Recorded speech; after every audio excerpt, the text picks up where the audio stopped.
구약성경 1040쪽 이사야서 60장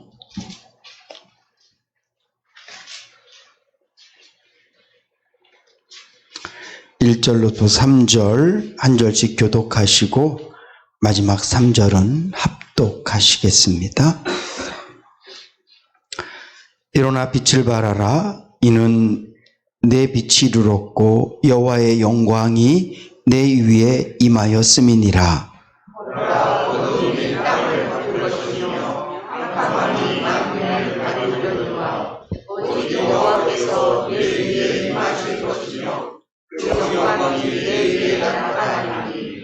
열방은 내 빛으로 열왕은 비치는 내 광명으로 나아오리라.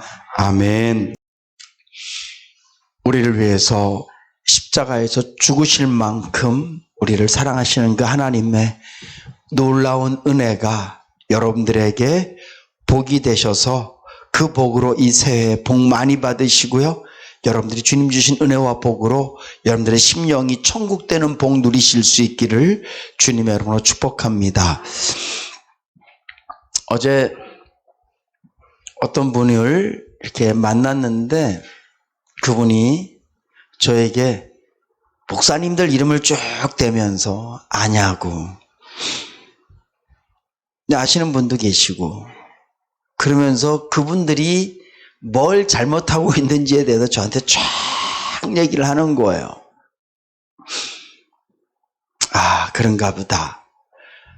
그리고 본인이 존경했던 목사님도 있는데 알고 보니까 석빈강정이었다는 거예요.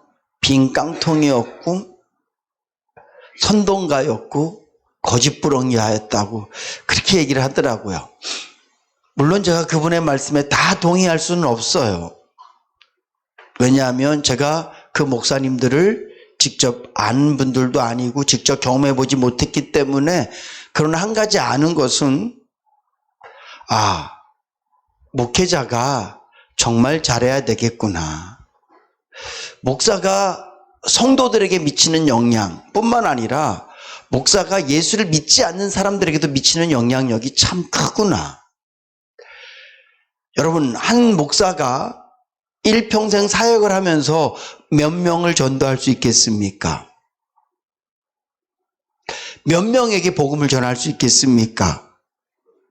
저 같은 경우는 우리 인해교회 안에서 한 많을 땐 60명, 그리고 적을 땐 한 30-40명 되시는 분들에게 제가 주일마다 복음을 전해요. 그 제가 동네 분들에게도 복음을 전합니다. 근데 중요한 건 제가 한번 엄청 잘못해 버리잖아요. 그러면 우리나라에서 저를 모르는 사람들 저 때문에 나 예수 안 믿어 이렇게 할 수 있다는 거예요. 제가 뭘 잘못하면 우리 교인들 중에서도 에휴 하나님이 있긴 뭐가 있어. 그리고 시험 들고요. 나 이제 교회 안 갈 거야. 나중에 하나님께서 그를 강력하게 끌고 오시기 전까지 스스로 신앙생활을 놓을 수 있는 사람들도 있을 수 있어요. 참 이 목사가 영향력이라는 게 보통이 아니구나. 그분하고 이야기하고 차 마시고 그분이 떠나시면서 전화했더라고요. 진짜 목사가 돼주세요. 나한테 그러더라고. 아니 얼굴 보고 얘기하지. 무서웠나? 내가 진짜 목사가 아니라고 생각했나? 전화로 당신은 꼭 진짜 목사가 돼주세요. 나한테 그렇게 말하더라고요. 그래서 제가 계속 생각했어요. 하나님, 제가 평상시에도 착한 목사 되기 바라고 좋은 목사 되는 게 제 꿈인데 다시 한 번 더 그분을 통해서 좋은 목사 되라고, 진짜 목사 되라고 일침을 주셔서 참 감사합니다. 그리고 제가 정말 성도들에게 또 저를 아는 사람들에게 선한 영향력을 끼치는 그런 목사가 되기를 원합니다. 성령님 도와주세요. 그런 기도가 절로 나오더라고요. 예수 믿는 사람들은 목사뿐만 아니라 우리 모두가 다 선한 영향력을 끼치는 사람이 돼야 될 줄로 믿습니다.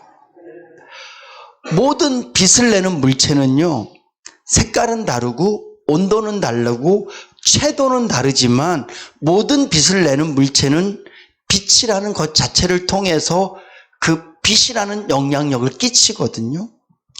사람들도 마찬가지예요. 좋은 사람이든 나쁜 사람이든 모든 사람은 자신의 영향력을 끼쳐요.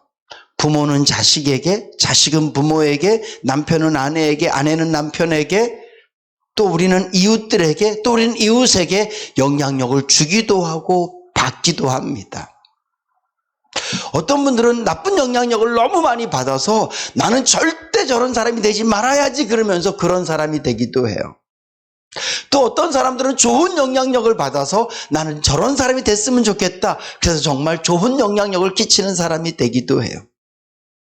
여러분, 하나님께서도 저와 여러분들이 이 땅에서 좋은 영향력을 미치기를 원하시는 줄로 믿으시기 바랍니다. 그래서 예수님께서도 우리를 향하여서 너희는 세상의 빛이다. 이 말은 너희가 빛을 발해야 된다. 너희 착한 행실로 빛이 되라. 이렇게 주님이 우리에게 명령하셨어요. 오늘 본문 말씀에도 일어나 빛을 발해라. 빛을 밝혀라. 이는 너의 빛이 이르렀다. 여호와의 영광이 너의 위에 임했다. 이렇게 말씀하고 있습니다. 우리 예수 믿는 사람들은요, 하나님의 영광, 지금 우리에게는 성령 하나님께서 우리에게 임하셨음으로 말미암아 이미 우리에게는 하나님의 영광이 임하신 줄로 믿으시기 바랍니다. 이 영광은 가만히 있는 영광이 아니에요. 이 영광은 대접받는 영광이 아니라 이 영광은 하나님의 영광이 우리에게 임하면, 다른 말로 하면 하나님의 뜻이 우리에게 이루어져서 우리가 성령 하나님을 통하여서 예수를 믿게 됐다면 오늘 하나님의 명령처럼 빛을 발해야만 되는 거예요. 예수를 믿는다고 얘기해요. 나는 하나님의 자녀라고 얘기합니다. 제가 숱하 이런 비유를 들어 말하지만 나는 모태신앙입니다. 나는 어느 교회 장로입니다. 나는 목사입니다. 이렇게 말하고 다니면서 이 말은 뭐예요? 내 위에 하나님의 영광이 임했습니다. 그 영광이 뭡니까? 하나님의 성령이 내 안에 임재하시고 나는 그 성령님을 통하여서 예수님을 믿게 됐습니다. 이 고백이거든요. 오늘 여러분들이 예수를 믿으신다면 여러분들에게 하나님의 영광이 이미 임하신 줄로 믿으시기 바랍니다. 영광이 임했다면 우리가 해야 될 일은 빛을 발하는 거예요. 반짝반짝 빛이 나야만 돼요. 근데 가는 데마다 나는 목사입니다. 그러면서 빛이 안 나요. 왜? 늘 대접받기 원하니까. 늘 높은 자리에 있기 원하니까. 틀림없이 예수님은 너 높아지고 싶지? 그건 인간의 본성이에요. 그러면 낮아져. 내가 너를 높여줄 거야. 하나님이 높여주는 사람은 이 땅에서 자신의 본성과 육신을 깨트려서 이 땅에서 자기 몸을 낮추는 사람이거든요. 자기 몸을 낮추는 사람이에요. 근데 나는 목사입니다. 나는 교회에서 이런 사람입니다. 그러면서 이 교회 안에서의 모습을 보면 항상 제일 꼭대기 위에 앉아 있어요. 여러분, 실제적인 등불은 높이 들어야 빛이 나지만 믿음의 등불은요, 숨겨져야 빛이 나는 줄로 믿으시기 바랍니다. 낮아져야 빛이 나는 거예요. 세상의 등불은 천정에 달지만 하나님께서 빛내시기 원하는 사람은요, 저 낮은 자리에 두세요. 그래서 그 낮은 곳에서 희생하고 낮아질 때 빛이 나는 거예요. 목사가 설교할 때 빛나는 게 아니에요. 우리 이경욱 집사님은 저한테 목사님은 강대상에 있을 때 제일 멋있대. 근데 여기 있는 목사는 설교할 때 그 말이 무슨 의미인지 알아요. 근데 저는 여기 있는 목사는 설교할 때 멋있는 목사가 아니라 성도를 위해서 죽어질 때, 성도를 위해서 낮아질 때, 주님 내 자리는 섬김받는 자리가 아니라 주님 제 자리는 섬기는 자리입니다. 그런 고백할 때 사실은 저에게도 빛이 나는 거예요. 강대상에 서 있는 게 빛나는 자리가 아니라 목사에게 빛나는 자리는 기꺼이 성도를 위해서 나를 낮출 때 그 자리가 빛나는 거예요. 여러분들도 마찬가지예요. 여러분들이 교회에서 빛나고 싶어서 높은 자리에 앉고 싶습니까? 그 높은 자리는 사실은 빛나는 자리가 아니라 하나님의 영광을 가리우는 어둠의 자리예요. 여러분들이 오늘 이 아침에 특별히 설 명절을 맞아서 여러분들의 일가 친척들에게, 여러분들의 자녀들에게, 여러분들의 배우자에게 먼저 예수 믿는 사람으로서 빛을 발하며 사실 수 있기를 주님의 이름으로 축복합니다. 왜냐하면 여러분들에게는 하나님의 영광이 임하셨기 때문에 그래요. 저는 이 아침에 몇 가지 빛을 말씀드리고 싶습니다. 가장 중요한 빛은요, 여러분들이 회개, 죄와 싸우는 거룩의 빛이 되어지실 수 있기를 주님의 이름으로 축복합니다. 예레미야서의 말씀에 보면요, 이스라엘 백성들이 하나님께 계속 죄를 져요. 끊임없이 죄를 짓습니다. 예배를 드리지 않는 죄를 범하는 게 아니라 예배를 드리면서도 하나님을 무시해요. 성전에 가면서도 그곳에서 우상을 숭배해요. 하나님의 말씀과 전혀 다른 짓거리들을 해요. 근데 그들이 깨닫지 못해요. 예레미야 선지자가 아무리 외쳐도, 그 이전에 이사야 선지자가 아무리 외쳐도 그들이 돌아오지 않습니다. 그때 하나님께서 예레미야 선지자에게 말씀하세요. 너희 중에 곡하는 여자들을 불러와라. 눈물이 많은 여자 데리고 와라. 그리고 지혜로워서 하나님의 말씀을 깨달을 수 있는 여자들을 데려와라. 그리고 그 여자들로 하여금 하나님의 마음을 알고 울게 해라. 그들이 울려서 다른 사람들 눈꺼풀이 벗겨지고 눈물이 나도록 그들을 울게 해라. 이렇게 말씀하고 계세요. 혹시 여러분들은 그런 경험이 있으세요? 특별히 화장터에 가면 이렇게 화구에 이렇게 시신을 집어넣잖아요. 그리고 그 앞에 보면 그 화구 앞에 이렇게 모실 수 있는 그 공간들이 여러 개 있습니다. 그 부평 여기 승하원에 가도 한 열 몇 개가 있거든요. 그러면 이 그 화구에 그 나를 키우셨던 부모님의 그 이미 돌아가신 몸이지만 그 화구 속에 들어갈 때, 내가 사랑하는 사람이 들어갈 때 얼마나 오열하고 우는지 몰라요. 제가 봤을 때 입간 예배 드릴 때랑 화구에 시신 들어갈 때 정말 슬퍼요.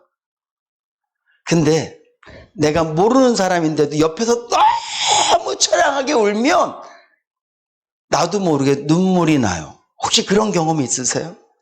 내 슬픔이 아닌데 남이 너무 슬퍼했을 때 갑자기 나에게서 눈물이 나고 막 슬퍼져. 하나님께서 예레미야에게 그걸 말씀하시는 거예요. 죄를 짓고도 뻔뻔해. 회개하지 않아. 자기 죄가 얼마나 더러운지 몰라. 그때 하나님께서 여인들 데리고 와. 지혜로워서 하나님의 뜻이 무엇인지 알고 하나님께서 이 백성을 향해서 어떤 진노와 징계의 계획을 갖고 계신지 그들이 알아서 하나님의 그 진노와 징계의 계획 앞에서 너무 두렵고 떨리는 마음으로 울 수 있는 여인들을 데리고 와서 그들로 울게 해라. 그 여인들이 너무 심하게 울면 그 울음소리를 듣고 다른 사람들도 함께 회개하게 될 거야. 이렇게 말씀하거든요. 사랑하는 성도 여러분, 예수 믿는 저와 여러분들은 가정에서 이 지역사회에서 회개의 마중물이 돼야 될 줄로 믿으시기 바랍니다. 그건 굉장히 중요한 얘기예요. 여러분들의 자녀가 돈만 잘 벌면 되는 줄로 알고 살고 있잖아요. 그게 전부인 줄 알면서 돈 거리고 살지 않습니까? 하나님 떠나버리고 예배 잊어버리고 기도하지 않고 자기 마음대로 살고 있을 때 우리 그들이 죄인 줄도 모르고 내가 무슨 뭐 거짓말을 하나요? 내가 무슨 살인을 하나요? 내가 엄청나게 무슨 나쁜 짓을 하나요? 근데 제일 중요한 게 뭐예요? 하나님으로부터 멀어지는 게 죄지 않습니까? 그럴 때 부모가 울어야 돼요. 울어야 돼. 용돈 많이 준다고 허허거리고, 잘 된다고 허허거리고, 그것은요, 신앙인의 부모로서 빛이 되는 삶이 아니에요. 정말 우셔야 돼요. 이 세상이 어떻게 굴러가고 있습니까? 수단과 방법을 가리지 않고 뭐로 가도 서울만 가면 된다. 여러분, 천국은요, 뭐로 가도 갈 수 있는 세상이 아니에요. 오직 예수 그리스도를 통해서만이 갈 수 있는 곳이 천국인 줄로 믿으시기 바랍니다. 하나님이 기뻐하시는 물질은 따로 있어요. 하나님이 기뻐하시는 물질은 금액에 있지 않습니다. 개처럼 벌어서 정승같이 쓴다고요? 그것은 세상 얘기예요. 직업엔 기천이 없지만 죄를 지으면서까지 물질을 얻는 것, 하나님을 섬기는 걸 버리면서까지 물질을 얻는 것은 그건 죄예요. 근데 세상이 그렇게 흘러가고 있을 때 우리 예수 믿는 사람들이 애통의 마중물이 돼야 돼요. 우리 예수 믿는 부모들이 눈물 흘려야 돼요. 우리 예수 믿는 일가 친척들이 눈물 흘려야 돼요. 그래서 내 자녀가 왜 이렇게 울어요? 죄 때문이야. 왜 이렇게 힘들어하세요? 죄 때문이야. 그래서 하나님의 긍휼과 은혜가 그들 심령에도 임해서 함께 눈물을 흘리며 회개할 수 있도록 우리가 회개의 눈물에 빛을 발해야 될 줄로 믿습니다. 그리고 회개하시는 분들은 진정으로 회개하셔야 돼요. 오늘도 우리 장로님 기도하실 때 회개의 기도가 있었고요. 또 우리 교회도 기도하실 때마다 저부터도 간절히 회개의 기도를 대표 기도 가운데서 하시는 분들이 계세요. 정말 감사해요. 저는 이 말씀을 준비하면서 제 마음속에 그분들에게 참 감사하다. 여러분, 구목사가 나는 죄인입니다, 나는 매일 회개합니다 그럴 때 저 목사가 무슨 죄를 그렇게 많이 짓나 그렇게 생각하지 마시고요.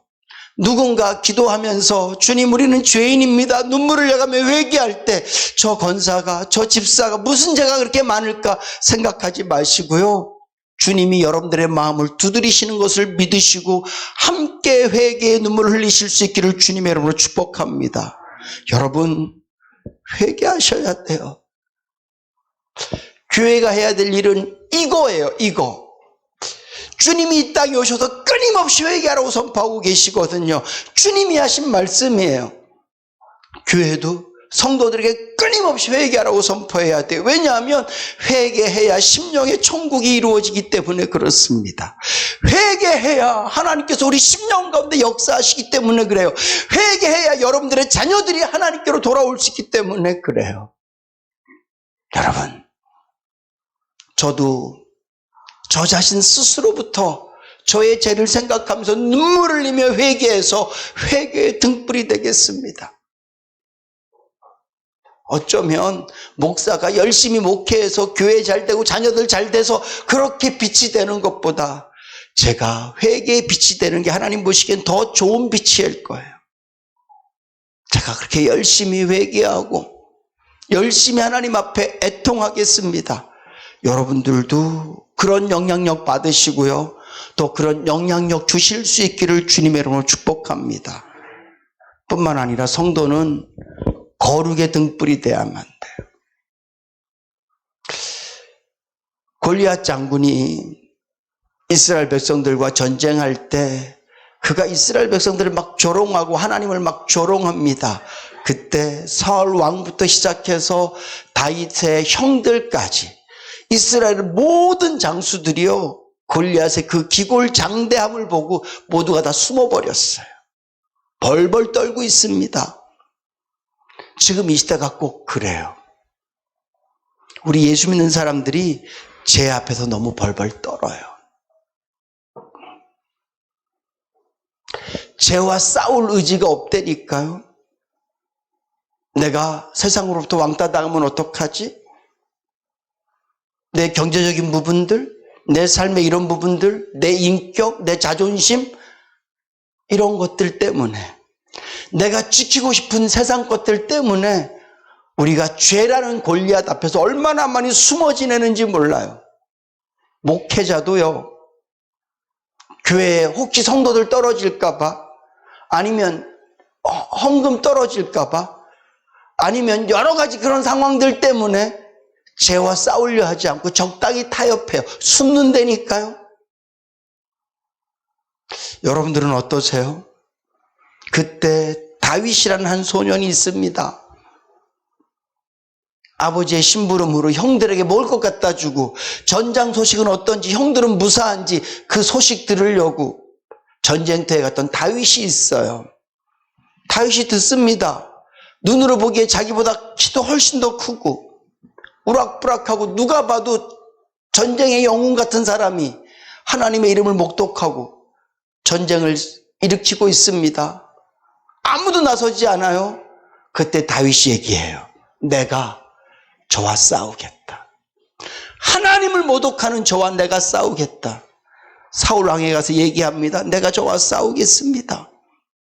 그리고 골리앗 장군한테 나갈 때 뭐라고 얘기합니까? 너는 칼과 창을 들고 오지만 나는 만군의 여호와 하나님의 이름으로 너에게 나아간다. 여러분, 오늘 예수 믿는 저와 여러분들이 다윗과 같이 죄와 싸우는 일에 선봉에 서야 될 줄로 믿으시기 바랍니다. 교회가 그 빛을 발해야 세상 사람들도 죄와 싸울 힘이 있을 거 아니에요. 목사가 맨날 타협해 죄랑 당에 모여서 하는 얘기들이 교회를 위해 사람이 이것도 좀 그럴 수 있죠, 저럴 수 있죠, 이렇게 막 그냥 수닥수닥 해갖고 교회 이끌고 가고, 뭐 돈 되는 일이라면 뭐 이것도 할 수 있고 저것도 할 수 있고, 교회가 말이죠, 그렇게 당회가 모여서 목사나 장로들이 이렇게 모여서 수덕수덕거리고 그래서 교회를 이끌고 가고, 기간들마다 모여서 그냥 하는 일들이라는 게 다 그냥 그렇고 먹고 마시고 어떤 그런 것으로 끝내고,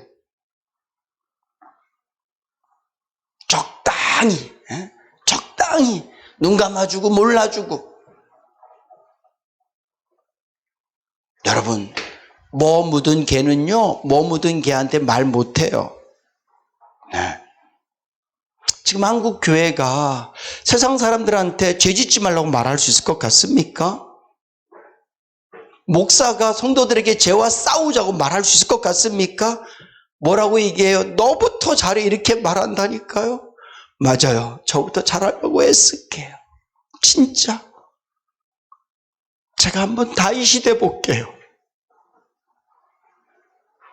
세상에 다른 것과 싸우는 다윗이 아니라 죄와 싸우는 다윗이 돼 볼게요.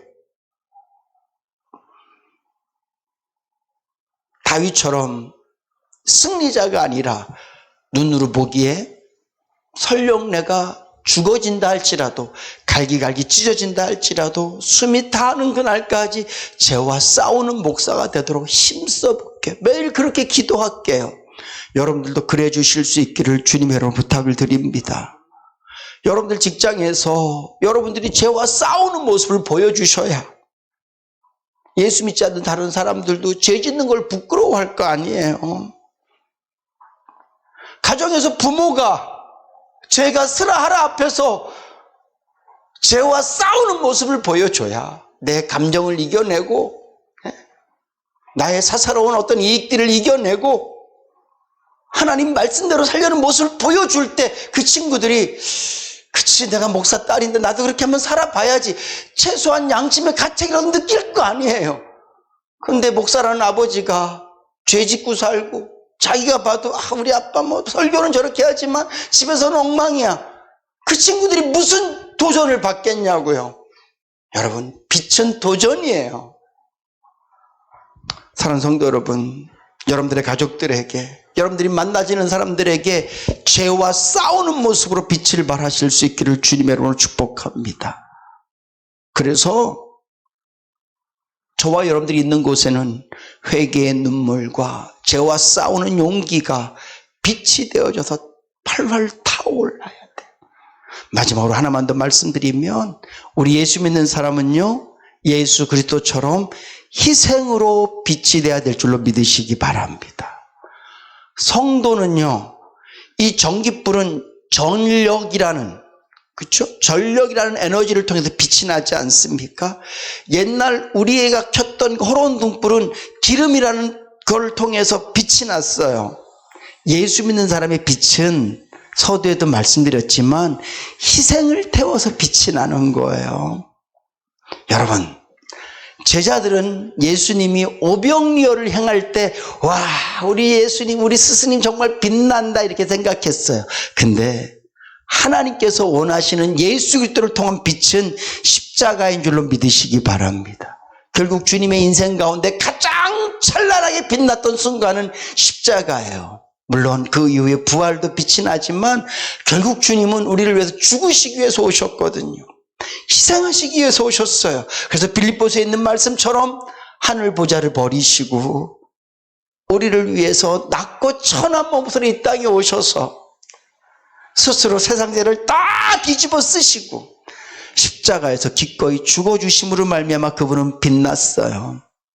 여러분, 교회가 빛나는 것은 높은 건물이 아닙니다. 밤마다 반짝이는 십자가 등불이 아니에요. 임장로님이 지나가면서 목사님 교회 십자가 등 나갔던데요, 제가 해드릴게요. 장로님이 옆에 계셔서 정말 좋아요. 근데 저희 교회는 여기 아파트가 바로 옆에 있어서 새벽이고 밤이고 불 켜져 있으면 잠 못 주무시니까 일부러 끈 거예요. 근데 나갔대. 그래서 켰어요. 그래서 다 고쳐주셨어. 그래서 제가 뺐어요. 못 주무실까봐. 근데 혹시나 해서 하루 켜놔봤어. 그 다음날 전화 왔어요. 그러니까 계속 켜져 있으면 괜찮은데 꺼져 있다 켜지니까 금방 안 거야. 구청에서 전화 왔어요. 목사님 거기 그 옆에 동에서 못 주무신다. 제가 바로 빼드리겠습니다. 여러분, 교회 건물에 십자가 네온불이 꺼져 있으면 어떻습니까? 교회는요, 네온등불로 빛을 발하는 게 아니에요. 교회는 세상을 향한 희생으로 빛을 내는 곳인 줄로 믿으시기 바랍니다. 자녀들이 어떤 부모를 존경합니까? 힘들고 어렵지만 자녀를 위해서 자신이 먹을 거 자녀 먹여가면서 본인은 손이 닳도록 발이 닳도록 그렇게 고생해서 공부시킬 때 정말 우리 엄마 그렇게 못 살 것 같은데 어떻게 이렇게 사셨지? 그러면서 가정을 지켜주고 했을 때 그 부모가, 다른 말로 하면 희생한 엄마가, 희생한 아버지가 자녀에게 존경받는 거예요. 마찬가지입니다. 교회는 희생되어질 때 빛나는 거예요. 성도는 희생되어질 때 빛나는 줄로 믿으시기 바랍니다. 오늘 명절 맞아서 여러 가족들 만나실 거잖아요. 여러분들 어떻게 하고 싶으세요? 빛나고 싶으세요? 어둡고 싶으세요? 하나님의 영광은 여러분들 위해 임하셨는데 여러분들은 그 영광을 저버리고 어둡게 계시고 싶으십니까? 혹여라도 만에 하나라도 빛나고 싶으시다면 희생 자리에 가세요. 손해보는 자리에 가세요. 안 되는 자리에 가세요. 여러분들은 빛나실 거예요. 오늘 마지막 절 말씀해 보니까 열방은 내 빛으로, 열왕은 비추는 내 광명으로 나오리라. 결국 교회가 그렇게 빛나야 회개와 죄와 싸우는 거룩으로 빛나고 교회가 희생으로 만들어진 그 빛으로 빛이 나야 열방이 하나님 앞에 나오고 열왕이 하나님 앞에 나오고 여러분들의 가족이 아버지 앞으로 나오는 놀라운 역사가 있게 되어질 줄로 믿습니다. 저는 우리 인내교회 성도님들이 지금까지도 그렇게 살려고 애쓰셨고 저도 지금까지 그렇게 살려고 애썼지만 앞으로 더 빛나는 삶이 되고 싶습니다. 제 강대상을 더 높여서 빛이 나는 게 아니라 제가 더 열심히 뜨겁게 눈물로 회개하고 용기 내서 죄와 싸우고 기꺼이 희생해서 빛나는 목사가 되고 싶습니다. 여러분들도요, 똑같이 빛나는 하나님의 영광이 이미 여러분들에게 임하셨으니 그 영광으로 말미암아 스스로 우리가 발광체가 될 수 없지만 하나님의 성령께서 우리 안에 계시는 그 은혜로 말미암아 빛내셔서 모든 사람을 하나님께로 인도해내는, 모든 사람에게 하나님의 살아계심을 깨닫게 할 수 있는 그런 반짝반짝 빛내는 우리 모두 되실 수 있기를, 특별히 이 명절 기간 동안 여러분들과 친척들에게 더 빛나는 여러분들 되실 수 있기를 주님의 이름으로 축복합니다. 기도하시겠습니다. 좋으신 하나님, 부족한 저희들에게 성령 하나님 보내주시고 우리에게 하나님의 영광으로 덮어주셔서 감사합니다. 세상은 어두움으로 덮여질 것이고 캄캄함으로 만민을 가리우는 세상이지만, 오늘 우리 예수 믿는 이들에게는 성령 하나님께서 임하셨기 때문에 우리가 능히 빛이 되어질 줄로 믿습니다. 회개로, 거룩으로, 희생으로 빛 되겠습니다. 저희들을 도와주시옵소서. 우리가 이 빛됨으로 선한 영역을 끼쳐서 더 많은 사람들을 하나님께로 인도해내는 복된 삶 살겠습니다. 주님 도와주시옵소서. 예수님의 이름으로 기도드립니다. 아멘. 주님, 희생에서 빛을 내겠습니다. 주여 도와주시옵소서. 주님